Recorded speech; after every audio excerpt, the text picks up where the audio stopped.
qui nous garde dans sa fidélité, car tu es le roi élevé en grandeur depuis les temps anciens. Merci pour cette grâce que tu nous accordes encore dans ta présence. Permets que nos cœurs reçoivent de ta part, Seigneur, la sémence que tu as prévue pour tout un chacun de nous. C'est pour cela que nous sommes fiers, Seigneur, de proclamer la grandeur de ton nom et la puissance de ta personne dans nos vies. C'est pour cela que nous sommes là, Seigneur, afin que toi, le puissant, le pou qui a tous nos besoins et qui détient notre force et qui détient notre joie, permet que nos cœurs se retrouvent encore dans la joie, parce que nos cœurs ont besoin, Seigneur, de retrouver encore de la joie auprès de toi. Merci, bénis tout un chacun de nous, Seigneur, partout dans le monde, qui veut écouter encore ta parole, Seigneur, pour la seule gloire de ton nom, parce que tu es notre Dieu, en ton nom, Jésus-Christ, que nous avons ainsi prié. Amen. Que Dieu soit loué, que Dieu bénisse tous nos bien-aimés qui sont en ligne avec nous et qui veulent écouter encore les oracles du Seigneur. Depuis un certain temps, nous sommes en train de parler sur l'enlèvement pour voir les événements du temps de la fin, c'est que les autres appellent eschatologie, afin de se préparer pour comprendre qu'est-ce qui va arriver encore après ces temps, qu'est-ce qui va arriver pendant l'enlèvement et qu'est-ce qui va arriver après l'enlèvement. C'est ça le but de cet enseignement. Et nous croyons que nous sommes déjà après l'enlèvement, hein, parce que nous parlons de après l'enlèvement de Daniel. C'est là-bas que nous sommes en train de montrer que après Daniel, il y a eu 3 personnes qui sont restées. En fait, quand nous disons après Daniel, c'est-à-dire dans cette écriture-là, Daniel n'y est pas. Parce que nous ne voyons que les 3 compagnons de Daniel, c'est-à-dire Shadrach, Meshach et Abed-Nego.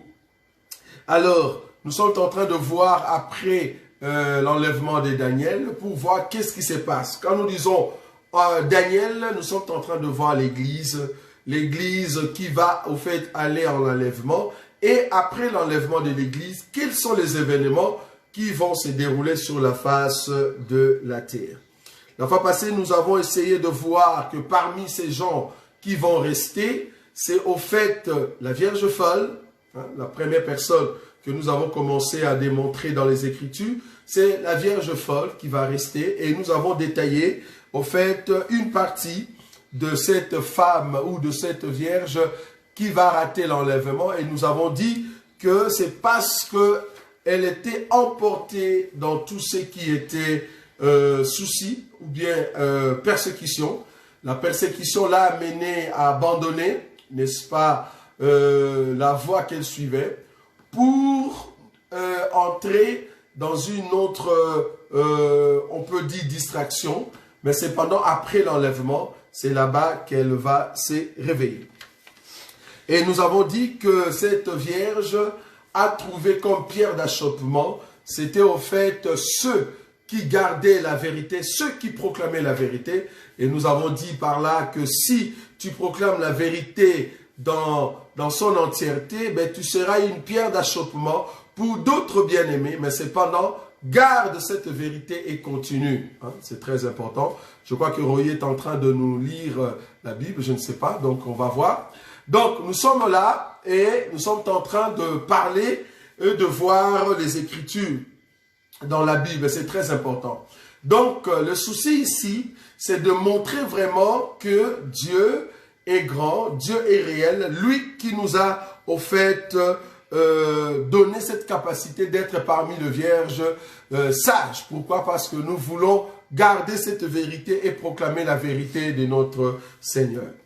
Alors, aujourd'hui, nous allons prendre une autre partie de cette écriture d'Apocalypse chapitre 12. Apocalypse chapitre 12. Apocalypse chapitre 12. Nous allons expliquer un élément qu'on avait laissé la fois passée. On était dans le verset 7. Apocalypse chapitre 12. Et il y eut le verset 7. Il y eut guerre dans le ciel, Michel et ses anges combattirent contre les dragons, et les dragons et ses anges combattirent. Mais ils ne furent pas le plus fort, et leur place ne fut plus trouvée dans le ciel. Et il fut précipité, les grands dragons, les serpents anciens appelés les diables et Satan, c'est lui qui séduit toute la terre, il fut précipité sur la terre. et ses anges furent précipités avec lui. Cette écriture, on nous avait posé la question de savoir si Satan, par rapport à cette écriture, est-ce que Satan a été jeté avant la fondation du monde, ou soit quand est-ce qu'on peut placer cette écriture dans la chronologie prophétique? Nous avons dit que cette écriture n'est pas la même chose de ce qui est écrit dans le livre, je crois, d'Ésaïe chapitre 14 et dans Ézéchiel, je crois. Alors là-bas, on nous explique que quand le chérubin Lucifer, qui est devenu Satan et diable, après, quand il a été chassé auprès des dieux, quand on l'a chassé et qu'on l'a fait descendre par terre, pas sur la terre, mais par terre, c'est-à-dire, il a été jeté, enlevé dans la présence des dieux, et qu'il est devenu Satan et diable. Cette écriture-là d'Ésaïe et d'Ézéchiel, ce n'est pas la même chose avec Apocalypse chapitre 12, là où on est en train de chasser le diable, Satan et ses anges, pour qu'ils soient maintenant sur la terre. C'est ça la différence. Vous allez remarquer, l'écriture dit, « Il fit précipiter les grands dragons, les serpents anciens, appelés les diables et Satan, celui qui séduisit toute la terre. Il fit précipiter sur la terre. » C'est ça le mot. Donc ici, maintenant, les diables vont être jetés sur la terre. Mais dans l'autre écriture, c'est par terre. Par terre, c'est-à-dire, on l'a enlevé, remis au fait à néant. Donc quand je dis à néant, c'est-à-dire, dans la présence de Dieu, il n'est plus.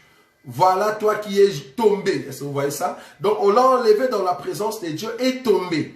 Mais cette écriture-là d'Ézéchiel, c'est là-bas que je suis. Cette écriture d'Ézéchiel et d'Ésaïe, c'est pas la même chose ici. Ici, depuis le nuit des temps, depuis le temps d'Adam, le diable n'a pas été précipité sur la terre. Mais il sera maintenant précipité sur la terre. Ça sera au fait avant l'arrivée de notre Seigneur Jésus. Ça sera au temps de 2 juin. Ça sera au temps où l'Église est montée à l'enlèvement. Il faut que les diables descendent. Lui qui est un esprit malin, un esprit mauvais, il va s'incarner dans le corps de celui que nous appelons l'homme de l'impie. Or, avant qu'ils descendent, il faut qu'on les chasse. Vous voyez? On doit les chasser dans les airs, là où ils se trouvaient. On doit les chasser là où il a fait son siège. On va les chasser là-bas. C'est comme ça qu'il tombe et il vient s'incarner dans la vie de l'homme de l'impie. Donc, ça sera l'homme de l'impie qui va incarner Satan. Vous voyez, c'est là. Parce que dans tous les temps, Satan utilisait seulement des vases. Il utilisait des vases. Donc, si tu le cherches, il est un esprit errant, mais qui entre dans des corps. Je peux donner un exemple facile. Je vois une écriture où Satan est entré dans les corps de Pierre. Vous voyez ça? Satan lui-même, comme étant esprit, entre dans les corps de Pierre et Jésus va le voir. Il dit, arrière de moi Satan. C'est-à-dire le propos que Pierre était en train de dire, c'était des propos qui venaient tout droit de Satan. C'est-à-dire c'était Satan lui-même qui ne voulait pas que le Fils de l'homme puisse mourir à la croix. Je vois le même Satan qui a tenté Jésus dans le désert. Je vois le même Satan qui va maintenant entrer dans les corps de Judas. Ça, vous voyez? Donc là, il est en train d'utiliser des corps. Mais ici, si tu le cherches, il va se trouver dans les corps de l'homme de l'impie. Parce qu'il sait très bien qu'il n'aura pas beaucoup de temps. Parce que le fait qu'on l'a chassé dans les airs, il n'aura plus du temps. Il va s'incarner dans le corps de l'homme de l'impie. Et c'est comme ça que l'homme de l'impie, qu'on appelle la bête qui sort de la mer, le dragon sera à l'intérieur de cet homme. C'est pour faire de massacres sur la terre. Vous voyez ça. Donc nous disons que cette écriture de l'Apocalypse chapitre 12, pourquoi nous disons que ça n'a pas encore eu lieu? Pour ceux qui pensent que c'est la même chose avec Ésaïe, je crois 14 et Ézéchiel, c'est pas la même chose. Pourquoi? C'est pas la même chose parce que, remarquez le verset 9. Le verset 9. Et il fit précipiter les grands dragons, le serpent ancien appelé les diables Satan, c'est lui qui séduit toute la terre. Si le verset ici était la même chose avec Ésaïe, vous allez comprendre avec moi que quand l'ennemi a été jeté et qu'il devait maintenant commencer son œuvre, la terre qui existait, il n'y avait pas d'hommes. Ça vous voyez? Il n'y avait pas des hommes pour que toute la terre soit séduite. Ici, on parle de la séduction de toute la terre. Donc, c'est un esprit qui a commencé une œuvre et ça a pris beaucoup de temps et maintenant on l'a chassé. Est-ce que vous voyez ça? Donc là, nous comprenons que ces temps ici de l'Apocalypse 12, ce n'est pas la même chose avec les temps qu'on l'avait chassé. Ça, c'est le premier élément. Deuxième élément, je parlais de la séduction. Deuxième élément, il fut précipité sur la terre et ses anges aussi. Verset 10. Et j'ai entendu dans le ciel une voix forte qui disait, maintenant le salut est arrivé, ainsi que la puissance, le règne de notre Dieu et l'autorité de son Christ. Le règne de notre Dieu et l'autorité de son Christ. Vous êtes d'accord avec moi que dans le livre de Luc, Luc chapitre 4, je crois le verset 5, hein, si je n'ai pas oublié, dans Luc, je crois chapitre 4, qu'on peut lire hein, rapidement, si je peux encore l'avoir. Luc chapitre 4, le verset 5, pardon. Luc chapitre 4, le verset 5. Les diables l'ayant élevé lui montra en un seul instant tout le royaume de la terre et lui dit, je te donnerai toute cette puissance et la gloire de ce royaume, car elle m'a été donnée et je la donne à qui je veux. Ici, Satan était en train de confirmer que c'est lui qui était le roi de la terre. C'est lui qui détenait l'autorité. C'est lui qui détenait le pouvoir. Mais dans Apocalypse chapitre 12, on nous dit que quand il sera chassé, voilà, donc son règne commence maintenant à finir. Pourquoi? Parce que le fait qu'il est chassé dans le ciel, il n'a plus le pouvoir de monter. Donc, on a brisé son pouvoir de monter. Donc là, du coup, il va rester sur la terre dans le corps de l'homme de l'impie pour un peu de temps. Et c'est comme ça qu'on va le lier pour le mettre dans l'abîme, dans la prison. Donc, quand on l'a pourchassé, le royaume des cieux va crier. Pourquoi? Parce que les diables ne vont plus entrer pour aller accuser. C'est là-bas que les cieux vont crier maintenant. Donc, qu'est-ce qu'ils ont dit? Ou la voix. Qu'est-ce que la voix a crié? Le verset 10. Et j'ai entendu dans le ciel une voix forte qui disait, maintenant le salut est arrivé, ainsi que la puissance, le règne de notre Dieu et l'autorité de son Christ. Car il a été précipité l'accusateur de nos frères. L'accusateur de nos frères. Regardez bien cette écriture. Donc Satan, le diable, pendant tout ce temps-là, il était l'accusateur de nos frères. Tu ne vas pas me dire que quand il était chérubin et quand il dirigeait encore le chant, les hymnes, il était accusateur. Non, c'est pas possible. Parce que si tu dis que cette écriture, c'est la même chose avec Ésaïe 14 et Ézéchiel, donc Satan était accusateur avant qu'on les chasse. C'est pas possible. Donc on aura un problème. Mais on voit ici, il est accusateur depuis qu'il a commencé son rôle de Satan et diable.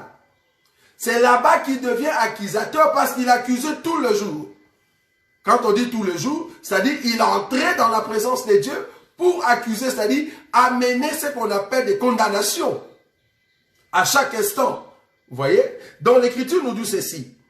Je continue le verset 10. Et j'ai entendu dans le ciel une voix forte qui disait, maintenant le salut est arrivé ainsi que la puissance, le règne de notre Dieu et l'autorité de son Christ, car il a été précipité l'accusateur de nos frères, c'est lui qui les accusait devant Dieu jour et nuit. Ils l'ont vaincu à cause du sang de l'agneau et à cause de la parole de leur témoignage, et ils n'ont pas aimé leur vie jusqu'à craindre la mort. Donc là, nous comprenons que c'est vraiment un temps que le diable a pris d'accuser, et à un moment, on doit maintenant le chasser. Quand on le chasse, les cieux maintenant crient. Pourquoi? Parce que l'ennemi ne va plus entrer. Et c'est là-bas que l'accusateur ne sera plus accusateur. Pourquoi? Parce qu'il ne peut plus monter. Ces accusations vont prendre fin, alors que la Vierge folle vient de monter. La Vierge folle entre dans la présence de Dieu. Il faut que le ciel ou le ciel soit purifié. C'est comme ça qu'on va chasser maintenant le diable pour qu'il tombe sur la terre. Et quand il est tombé sur la terre, c'est là-bas qu'il va s'incarner dans les corps de l'homme de l'impie. Le diable va s'incarner dans le corps de l'homme de l'impie. Vous voyez, c'est là. Et après, la Bible dit ceci, remarquez. Le verset 11. Ils l'ont vaincu à cause du sang de l'agneau et à cause de la parole de leur témoignage. Et ils n'ont pas aimé leur vie jusqu'à craindre la mort. C'est pourquoi réjouissez-vous cieux. La joie est arrivée parce que l'ennemi a été chassé dans les airs. Il n'est plus accusateur. Vous voyez? Or, les cieux se réjouissent quand l'épouse est entrée. La joie, les chants des cantiques est monté quand l'épouse vient d'entrer. Ça, vous voyez, c'est là. Alors, il y a le verset toujours 11. Ils ont vécu en cause du... Non, le verset 12. C'est pourquoi réjouissez-vous cieux et vous qui habitez dans le ciel. Malheur à la terre et à la mer, car le diable est descendu vers vous, animé d'une grande colère, sachant qu'il a peu de temps. Donc, cette écriture aussi nous montre que avant le diable qui était dans le ciel, cette joie énorme n'y était pas. Pourquoi? Parce qu'à chaque fois il accusait, à chaque fois il amenait des condamnations. Maintenant que le peuple l'ont vaincu par l'œuvre de la croix, par les sangs et par les témoignages, ce que nous appelons l'enseignement, c'est là-bas que le peuple monte maintenant dans la gloire et entre dans la présence de Dieu. Alors le ennemi, on le jette sur la terre. Or, comme on l'a jeté sur la terre, maintenant la voix va crier, malheur à la terre et à la mer. Maintenant, cette écriture ici, de malheur à la terre et à la mer, nous montre que c'est après l'enlèvement que l'ennemi est précipité. Pourquoi? Parce que la terre en question qui reçoit le malheur, c'est au fait Israël. Et la mer en question qui reçoit le malheur, c'est au fait les nations. Or, Dieu ne peut pas envoyer le malheur sur la terre, étant donné que son épouse est là. Il doit d'abord enlever la Vierge sage, et la Vierge folle est restée parmi les nations. C'est là-bas que l'ennemi arrive. Parce que le but de l'ennemi, c'est d'amener le malheur. Il va amener le malheur sur la mer et le malheur sur la terre. Quand on dit mer et terre, ne voit pas la mer physique, ne voit pas la terre physique. On est en train de parler d'Israël, Tel Aviv et toutes les nations. Le diable va s'incarner dans les corps de l'homme de l'impie. C'est là-bas qu'il va commencer son massacre. C'est là-bas qu'arrive le massacre par l'homme de l'impie. Alors, comme il y a le malheur qui vient sur la mer, qui vient sur la terre, c'est-à-dire après l'enlèvement, c'est là-bas que nous avions touché la Vierge folle. Pour dire que la Vierge folle, c'est qui? Ou quelles sont la nature de cette Vierge folle? Maintenant, après l'enlèvement, ces gens, ces personnes qui vont rater l'enlèvement, ce sont elles ou cette Vierge qui va souffrir alors que l'ennemi va être jeté ou descendre sur la terre et sur la mer. Parce que vous allez comprendre, il y a une écriture qui dit que l'ange grand qui est descendu, il a mis un pied sur la mer et un pied sur la terre. Cet ange-là viendra pour prendre possession. Possession de deux parties du monde, c'est-à-dire Israël terrestre et toutes les nations. Mais avant que cet ange arrive, il y a d'abord le diable qui a été jeté pour contrôler toute la mer et contrôler la terre. Et cette terre, c'est qui? C'est Israël. Maintenant, Dieu, comme il a l'alliance avec Israël, c'est là-bas que Dieu va envoyer les 2 prophètes pour son alliance. Il va envoyer les 2 prophètes pour proclamer la grandeur, le message, pour que Israël soit scellé. Mais pas tout Israël, parce que vous allez le comprendre. Il y a d'abord les 144 000. C'est là-bas que nous allons venir prochainement. Mais ici, nous sommes dans l'écriture 13. C'est là-bas que nous commençons aujourd'hui. Quand les dragons virent qu'il avait été précipité sur la terre, quand les dragons virent qu'il avait été précipité sur la terre, il poursuivit la femme qui avait enfanté le fils. Nous avons dit que cette femme, au départ, c'était une femme céleste. Or, cette femme, quand elle a enfanté, nous avons dit le mouvement d'enfanter, c'est en fait le Seigneur Jésus qui était enlevé, mais les disciples sont restés. C'est la Vierge folle. C'est aussi l'Église qui sera enlevée et une partie de l'Église va rester. C'est la Vierge folle.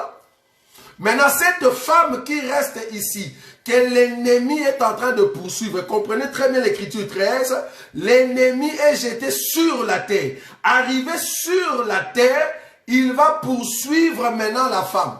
Quelle femme? La femme qui est sur la terre. Très important. Donc l'ennemi jeté sur la terre, arrivé sur la terre, il vient sur la terre et il trouve une femme. Il va maintenant poursuivre cette femme pour la massacrer. C'est là-bas que l'écriture continue, le verset 14.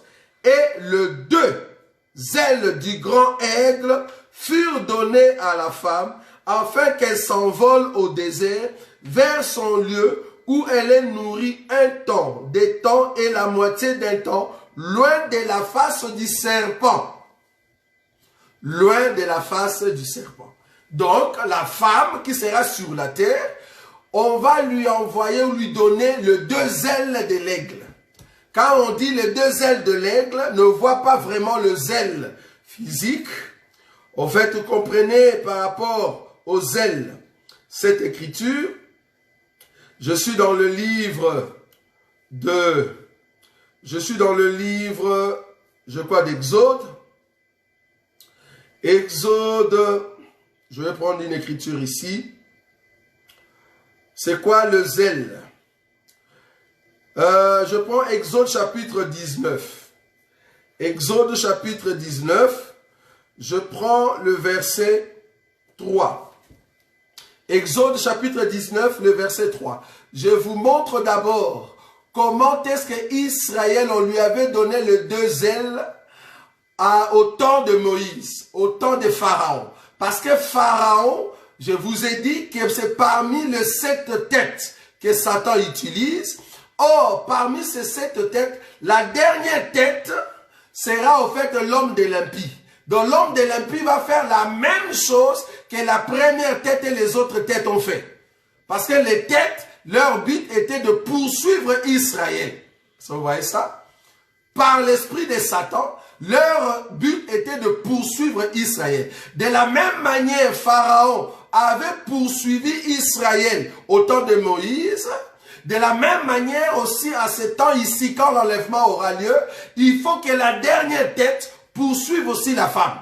Et Dieu, comme il travaille toujours par rapport à ce qu'il avait déjà fait, parce qu'il répète seulement ce qu'il avait déjà fait. De la même manière que là-bas, il avait donné 2 ailes pour amener Israël dans le désert. Ici aussi, après l'enlèvement, il va envoyer les 2 ailes pour amener Israël quelque part, afin que Israël mange. C'est-à-dire, ils reçoivent l'enseignement. Vous voyez cela? Remarquez, Exode chapitre 19, le verset 3.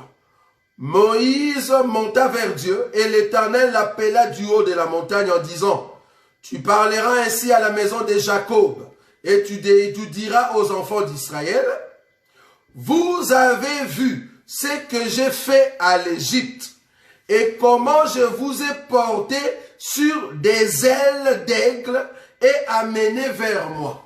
Vous voyez ça? Maintenant, si vous écoutez ma voix et si vous gardez mon alliance, vous m'appartiendrez entre tout le peuple, car toute la terre est à moi.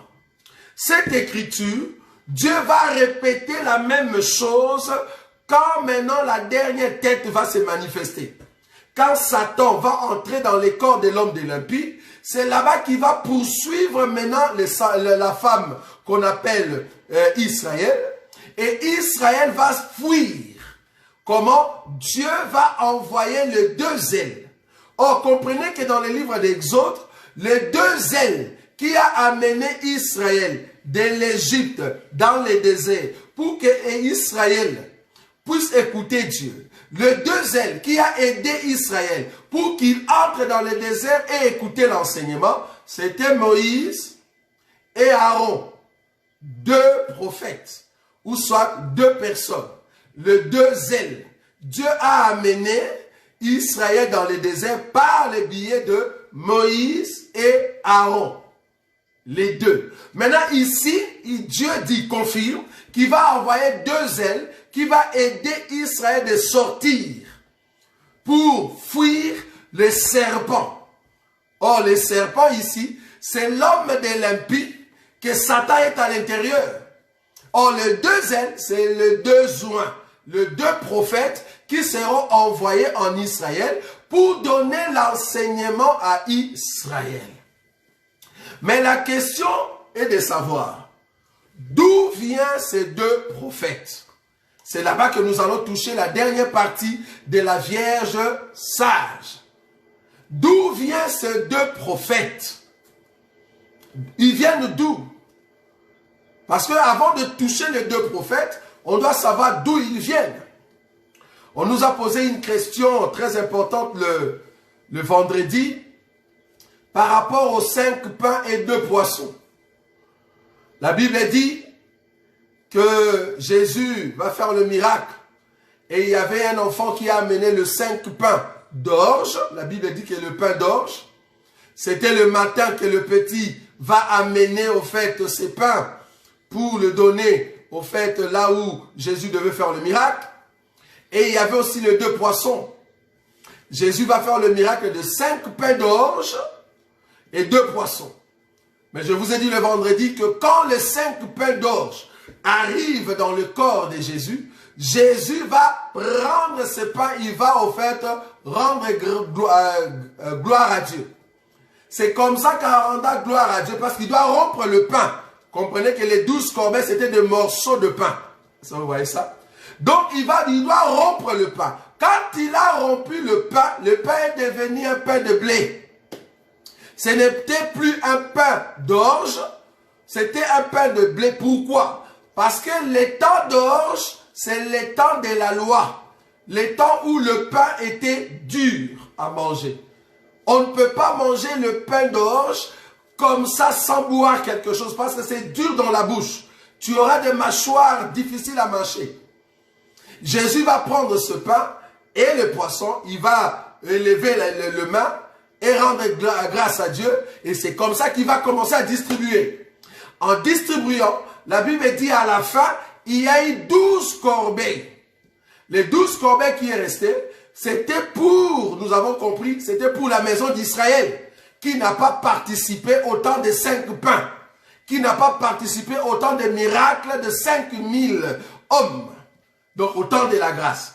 Alors il faut que ce peuple mange après. C'est pour cela qu'on a prévu 12 corbeilles pour la maison d'Israël qui mangera après le miracle. Or la maison d'Israël qui mange après n'est rien d'autre que cette femme ici, dans le livre d'Apocalypse chapitre 12, qu'on est en train de donner les 2 ailes pour qu'elle puisse maintenant recevoir l'enseignement. Mais remarquez, les 2 ailes ici dans Apocalypse 12, là dans le miracle de Jésus, c'est les 2 poissons. Parce que c'est les 2 poissons qui doivent amener le pain dans la maison d'Israël. D'où viennent les 2 prophètes? Nous allons prendre une écriture. D'abord, nous avions parlé, nous avions touché au début de cet enseignement l'enseignement sur l'enlèvement. Genèse chapitre 19. Supportez-nous, qu'on puisse avancer. Genèse chapitre 19. Le verset premier, la Bible dit, les deux anges arrivèrent à Sodome sur le soir. Et Lot était assis à la porte de Sodome. Quand Lot le vit, il s'éleva pour aller au-devant d'eux et se prosternèrent la face contre terre. Là, nous avons montré que les deux anges qui étaient entrés dans la ville de Sodome et Gomorrhe, ce sont les deux joints par rapport à Israël, mais c'est aussi les deux manières ou les deux ailes que nous, l'Église, nous avons aujourd'hui, à la loi et au témoignage. La parole est la puissance de la parole est l'explication de la parole. C'est aussi les deux ailes que nous avons. Maintenant, nous avons dit au début de ces enseignements sur l'enlèvement que quand Lot est sorti, les deux ailes, ou soit les deux prophètes, ou soit les deux anges, remarquez ce qui est écrit. La Bible dit ceci. Je vais prendre une écriture ici dans Genèse chapitre 19 pour voir qu'est-ce qui se passe avec les deux anges. C'est comme ça que nous allons comprendre d'où vient le deux joints. La Bible dit, le verset 15, Genèse chapitre 19, verset 15.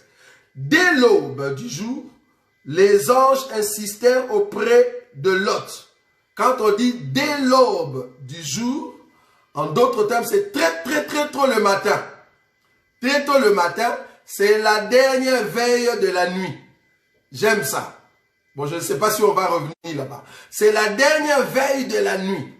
C'est là-bas que Lot va sortir. C'est là-bas que Israël aussi était sorti de l'Égypte. Très tôt le matin, avant l'apparition du soleil. J'aime ça. Dès l'aube du jour, les anges insistèrent auprès de Lot en disant, « Lève-toi, prends tes femmes et tes deux filles qui se trouvent ici, de peur que tu ne périsses dans la ruine de la ville. » Et comme il tardait, le verset 16, « Et comme il tardait, les hommes les saisirent par la main, lui, sa femme et ses deux filles, car l'Éternel voulait l'épargner. Il l'amenait et les laissait hors de la ville. » J'aime ça. Donc, ce sont les anges qui ont pris Lot, qui ont pris les deux filles, de Lot et la femme de Lot. C'est comme ça qu'ils vont les amener hors la ville. Ok. C'est là-bas que nous expliquons ceci. Que les deux joints, aujourd'hui, nous ne pouvons pas le voir. Aujourd'hui, les deux joints qui sont humains, nous ne pouvons pas le voir. Mais l'esprit qui anime les deux joints, selon l'Écriture, c'est l'esprit d'Élie et l'esprit de Moïse. Je répète, les deux joints, c'est au fait l'esprit d'Élie et l'esprit de Moïse. C'est très important. Pourquoi je dis cela? Vous allez comprendre que Moïse est mort. En mourant, comme Israël le pleurait, son corps est caché quelque part. Je me te dis jusqu'à aujourd'hui, Moïse n'a pas été enlevé. Élie, quand il est venu, il a trouvé la loi de Moïse. Élie, les Tishibite, je souligne ça, va être enlevé, parce que nous allons toucher cette écriture aussi. Il va être enlevé dans un tourbillon. Il va être enlevé dans un tourbillon, enlevé vivant. Il monte et il entre dans la présence de Dieu, mais cependant, le manteau doit rentrer. Nous allons le toucher. Mais comme Élie était parti vivant, Dieu dans son plan, sachant que Élie et Moïse doivent venir au temps après l'enlèvement pour sceller Israël, Dieu va permettre que Élie revienne. Parce que Moïse se repose déjà. Moïse est déjà mort. Moïse n'est pas encore ressuscité. il n'est pas encore enlevé, mais Élie était enlevé. Dieu va faire dans son plan que Élie revienne. C'est comme ça que Élie est revenu dans le corps de Jean-Baptiste. Voilà. Parce qu'il faut que le corps ou le vase que les esprits ont utilisé meure pour qu'il soit ressuscité, aller à l'enlèvement avec nous et pour que l'esprit revienne. Vous voyez, c'est là. Donc Moïse était mort, son corps n'a pas été ressuscité, Élie était monté, mais Élie est revenu dans les corps de Jean-Baptiste. Alors Dieu maintenant va décider que l'Élie qui est revenu dans les corps de Jean-Baptiste, que Jean-Baptiste ne monte pas vivant, que Jean-Baptiste meurt, c'est comme ça que l'esprit d'Élie peut rester maintenant ici. Ça vous voyez? Pour attendre quoi? Pour attendre l'enlèvement. Ça vous voyez? Donc, l'esprit de Moïse et l'esprit d'Élie, aujourd'hui, ils attendent l'enlèvement. Comme nous, jusqu'à ce que nous allons monter. Si on était au temps d'Élie les Tishbites, alors Élie ne serait pas là, il n'y aurait que Moïse. Mais Dieu a permis que Élie revienne dans le corps de Jean-Baptiste afin de mourir. Comme ça, Élie reste sur terre. Quand je dis sur terre, c'est-à-dire dans le repos. Il se repose encore avec nous. Maintenant, il faut que cet esprit, qu'on appelle l'esprit de Moïse, l'esprit d'Élie, il faut que les vases qu'ils ont utilisés ressuscitent. Si les vases ressuscitent, c'est-à-dire Jean-Baptiste doit ressusciter avec nous, Moïse, du temps de Pharaon, doit aussi ressusciter avec nous, c'est-à-dire ceux qui sont morts en Christ Jésus, selon 1 Pierre chapitre 1 verset 10, ils doivent ressusciter, et nous les vivants, nous allons prendre maintenant un même corps. C'est comme ça que nous allons monter. Or, nous les vivants, nous serons identifiés comme les Élie vivants, les Tishbites. Et ceux qui sont morts, qui ressuscitent, c'est Moïse qui était mort et qui est ressuscité. Vous voyez, c'est là. C'est comme ça que nous allons monter. Or, en montant, quand nous entrons dans le ciel, l'esprit de Moïse et l'esprit d'Élie qui est monté avec nous, ils doivent revenir. Ah, pourquoi je dis cela? Il faut que Jésus, lui qui est la totalité de tous les prophètes, meure comme Moïse, comme Élie, comme Jean-Baptiste. Il doit être ressuscité dans un corps de gloire. Il doit monter avec l'esprit d'Élie et l'esprit de Moïse. C'est-à-dire, je parle ici de l'église qui monte. Je parle de l'enlèvement que nous montons. Quand Jésus est monté dans la nuée, dans la gloire, la Bible dit, les deux anges sont revenus. Ils ont dit aux disciples, pourquoi regardez-vous celui qui vient de monter?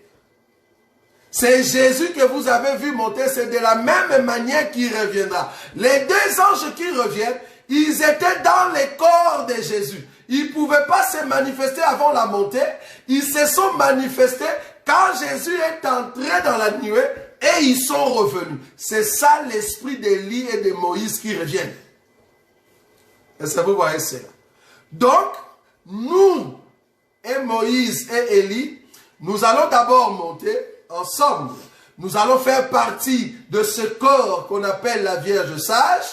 Nous montons d'abord. Ce n'est qu'après Dieu va envoyer les deux oints ou les deux prophètes. Pourquoi je dis cela? Remarquez, je vais toucher Genèse. Genèse chapitre 1er. Le verset 6. Remarquez, Dieu dit qu'il y ait une étendue entre les eaux et qu'elle sépare les eaux d'avec les eaux. Et Dieu fit l'étendue et il sépara les eaux qui sont au-dessous de l'étendue d'avec les eaux qui sont au-dessus de l'étendue. Et cela fit ainsi. Dieu appela l'étendue ciel. Ainsi il y eut un soir et il y eut un matin. Ce fut le second jour. La séparation des eaux. Au départ, les eaux étaient ensemble. Dieu, par la puissance de la chaleur, il va frapper les eaux. Les eaux, une partie d'eau va se transformer sous forme de vapeur. C'est comme ça que l'eau va monter. La montée des eaux sous forme de vapeur, c'est ce que nous appelons la Vierge sage, qui vient de quitter la terre parce que la Vierge sage a reçu un autre corps. Le corps, sous forme de vapeur, c'est toujours l'eau, mais léger, mais qui monte, qui a maintenant la capacité de monter. C'est les oiseaux qui montent. Or, quand nous allons monter, nous qui étions hauts au départ, mais devenir vapeur, Dieu va permettre que Élie aussi et Moïse montent avec nous. Mais remarquez, au troisième jour, Dieu va faire maintenant qu'il y ait des arbres.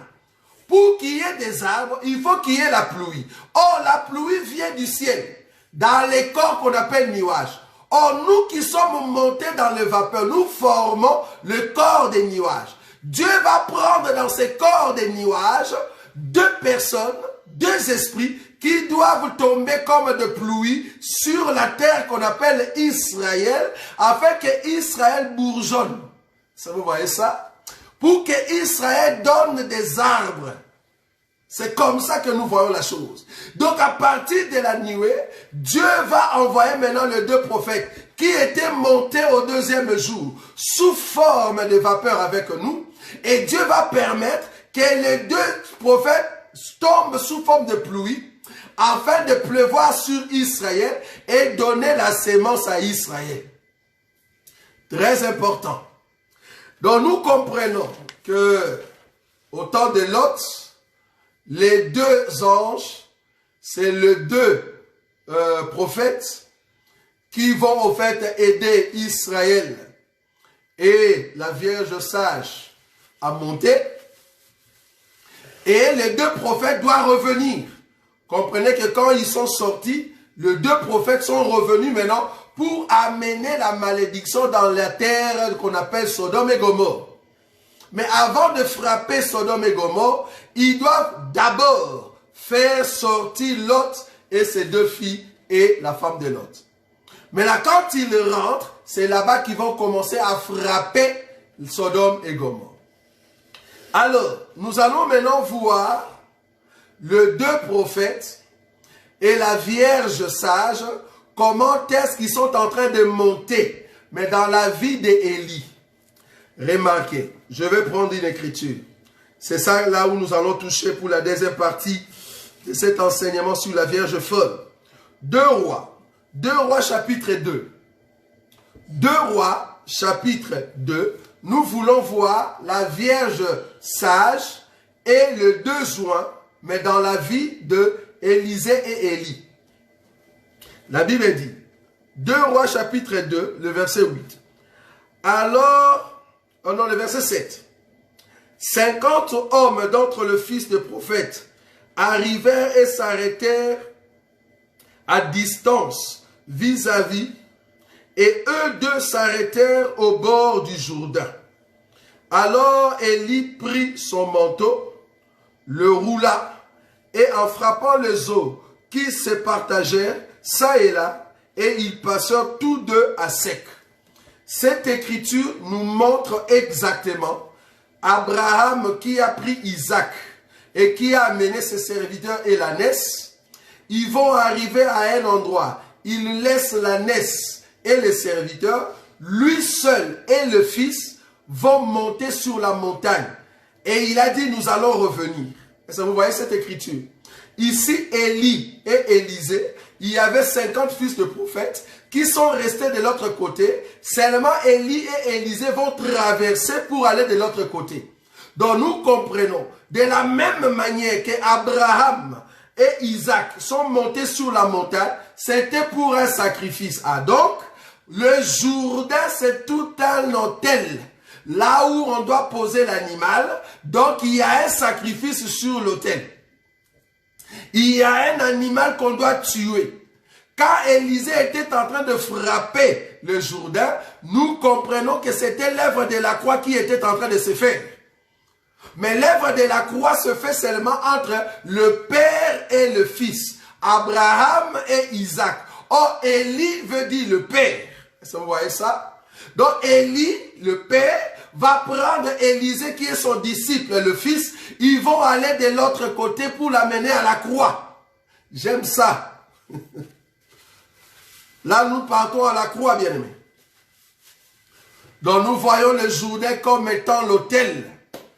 Comprenez que le Jourdain est un autel. Pourquoi? Parce que c'est Josué qui avait placé l'autel dans le Jourdain. L'autel s'est trouvé dans le Jourdain. Josué va mettre le morceau de pierre. Il a formé l'autel qui était dans le Jourdain. C'est pour cela le Jourdain, c'était la croix. Le Jourdain, c'était Golgotha. Là où l'animal doit venir au-dessus de l'autel. C'est pour cela on a dit à Naaman, va te plonger 7 fois dans le Jourdain. Parce que dans le Jourdain, nous avons l'autel qui purifie le péché. Vous voyez ça? Naaman doit plonger 7 fois parce qu'il y a l'autel. C'est pour cela l'animal qui devait être sur l'autel. Quand il est venu, Jean-Baptiste qui est le Père, va dire, voici l'agneau de Dieu qui ôte le péché du monde. Il va les baptiser dans les Jourdains, parce que dans les Jourdains, il y a l'autel. Or, le baptême, c'est la mort et la résurrection. Or, Jésus, quand il est entré dans les Jourdains, il était en train de mourir sur l'autel que Josué avait laissé. On l'a placé là-bas, on l'a brûlé dans les Jourdains. Est-ce que c'est ça l'enseignement que nous voulons donner ici, bien-aimés? Jean-Baptiste a brûlé Jésus dans le Jourdain. C'est ça. Le Père a tué son Fils dans le Jourdain. Donc le Jourdain ici, c'est la croix. Le Jourdain, c'est l'autel. Là où le Seigneur Jésus doit être mis sur l'autel afin de donner un sacrifice. Ok. Maintenant, remarquez, la Bible dit ceci. Les gens de la ville dirent à Élisée. Non, attends. Le verset 9. Lorsqu'ils eurent passé, Élie dit à Élisée, demande ce que tu veux que je fasse pour toi avant que je sois enlevé. Demande ce que tu veux que je fasse pour toi avant que je sois enlevé. Je suis en train d'expliquer que Élie, qui sera enlevé maintenant après le Jourdain, c'est Jésus qui était enlevé après la croix, qui est en train de parler à ses disciples. De la même manière que Élie est en train de parler à Élisée, c'est de la même manière que Jésus était en train de parler à ses disciples, qui doit être enlevé, mais après la croix, après le Jourdain. Est-ce que vous voyez ça? Maintenant, Élisée répondit, qu'il y ait sur moi, je te prie, une double portion de ton esprit. C'est-à-dire, quand tu vas monter, les gens qui vont me voir, au lieu de me voir avec une portion, je veux que moi, Élisée, je devienne double. Moi, Élisée, que je devienne double. Que je ne sois pas une, mais que je sois double. Donc, ceux qui vont me voir dans l'air spirituel, qu'ils voient que j'ai 2 portions. Je n'ai pas une portion, mais j'ai 2 portions. Mais ça sera après ton enlèvement. Je suis en train d'expliquer l'arrivée de 2 prophètes, de 2 portions, l'arrivée des 2 joints, l'arrivée des 2 ailes. Cette arrivée, c'est après l'enlèvement. L'enlèvement de qui? L'enlèvement de la Vierge sage. Ok, remarquez, je vous ai dit que la Vierge sage va monter avec l'esprit d'Élie et l'esprit de Moïse.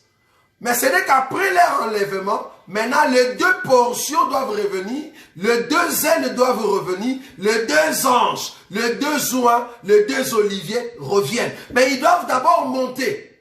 Très important. De la même manière que les anges qui sont venus dire aux disciples que Jésus que vous regardez, il reviendra de la même manière. Il fallait que Jésus d'abord monte pour que les 2 anges reviennent. Très important. Maintenant ici, Élisée va demander la double portion. Mais quand est-ce que Élisée reçoit la double portion? C'est là-bas que nous sommes. Quand est-ce que Élisée sera 2?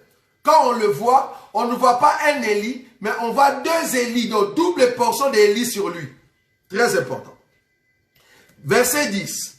Élie dit, tu demandes une chose difficile, Mais si tu me vois pendant que je serai enlevé d'avec toi, cela t'arrivera ainsi. Sinon, cela n'arrivera pas.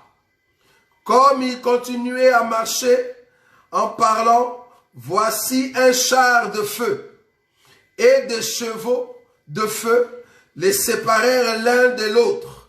Et Élie monta au ciel dans un tourbillon. Le verset 12. Élisée regardait et criait, mon père, char d'Israël et sa cavalerie. Et il ne les vit plus.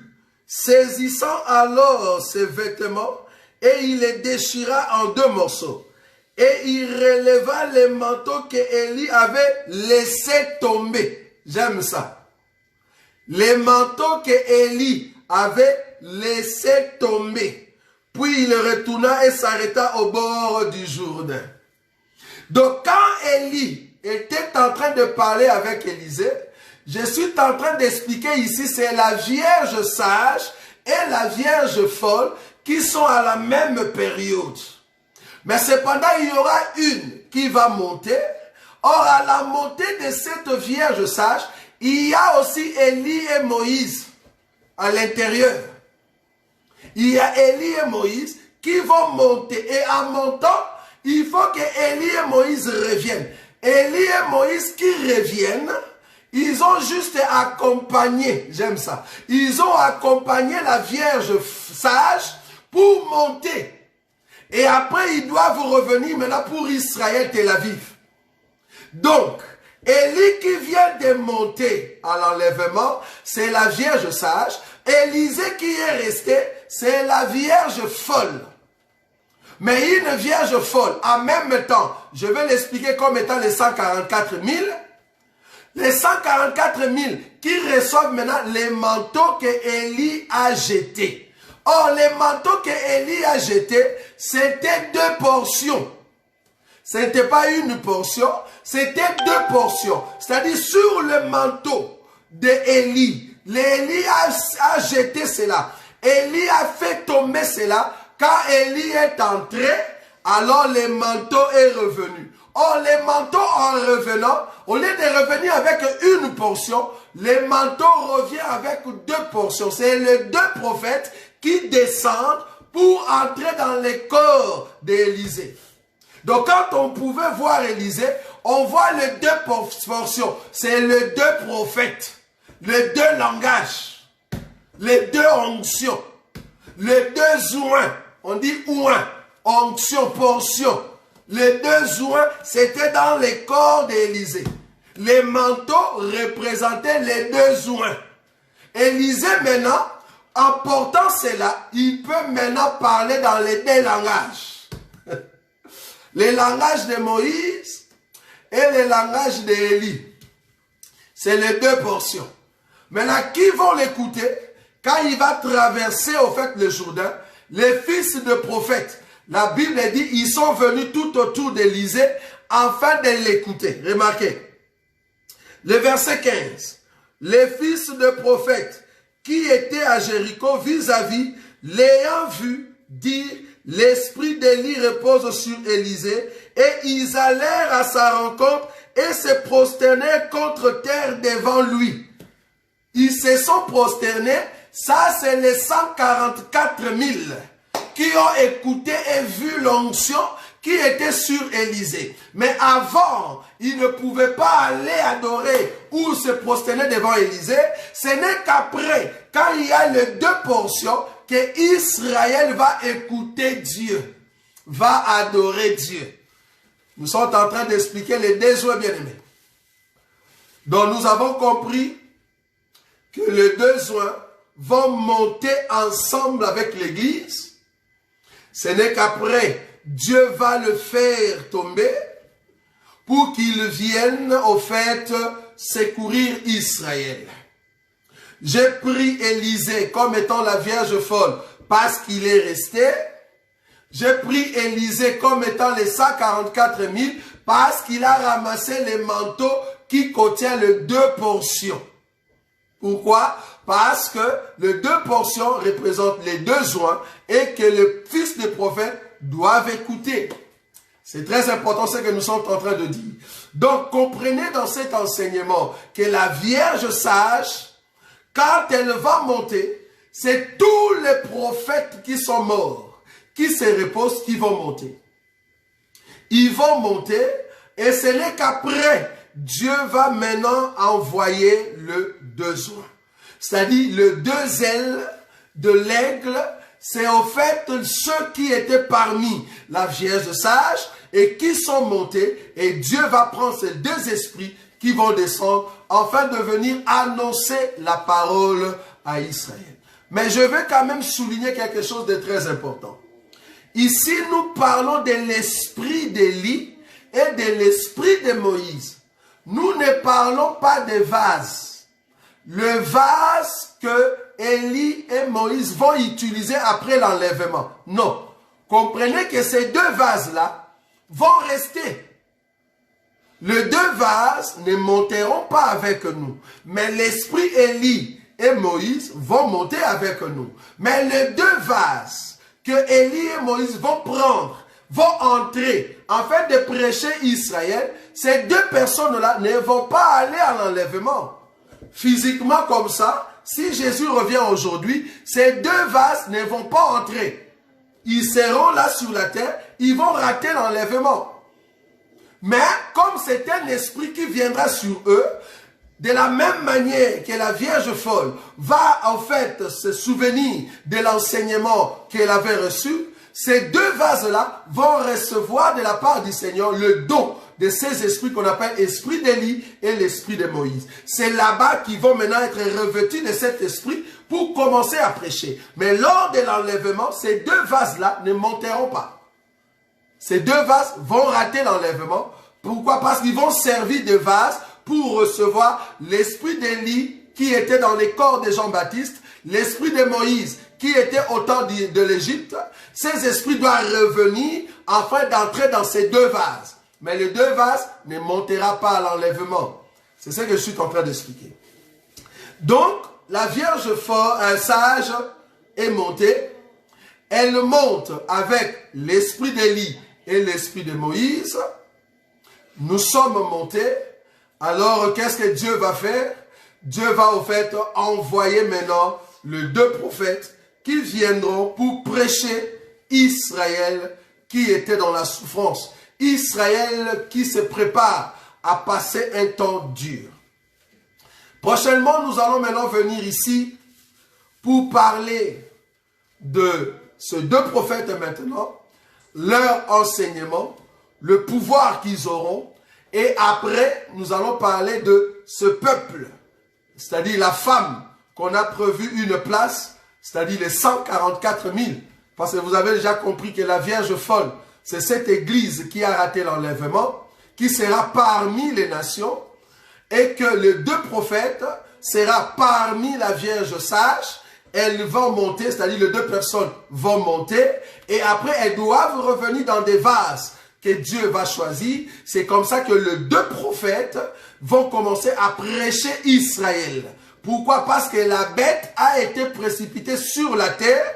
Il faut que Israël soit averti de l'enseignement que toi tu reçois maintenant. Le même pain que nous avons mangé, c'est le même pain que Israël mangera.